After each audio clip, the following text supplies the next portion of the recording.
I was just interested. Do you happen to know why did they plug for signing up to subsidiarity? How we do? Well, one of the first things Farage did was he signed up to subsidiarity with the European Parliament. To be subsidised? No, as a party? No, subsidiarity means that it devolves governance from Whitehall. Right.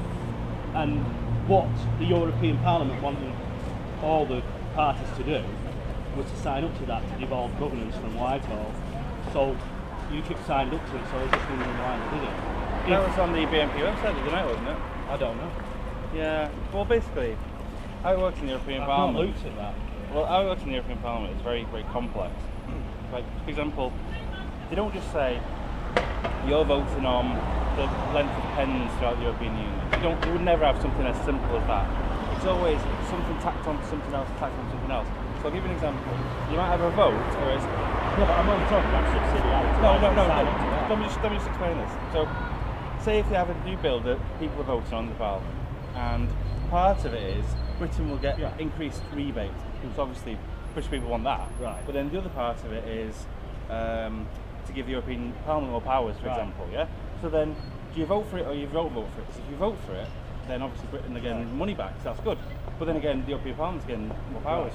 So that's how they do it. How Europe works is they always put things in a bad and a good and a bad part. So in the case of subsidiarity, that's why they signed up to it, is it? Well, let's say... my understanding is that they were just offered it.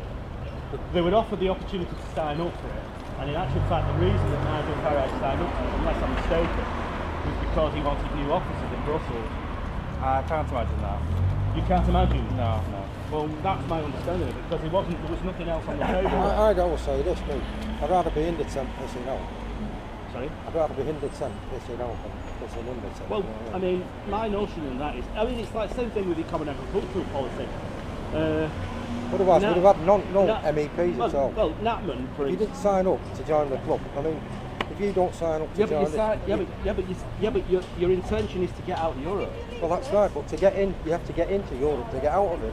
Yes, but the way the vote's through. Yes, but what I'm saying is, if you're devolving governance from Brussels to Whitehall, from Whitehall to Brussels, then you're doing the absolute opposite, aren't you? And this gentleman here hasn't been able to explain to me why UKIP did that. All he said to me is that sometimes it's necessary. So I just don't understand in that instance.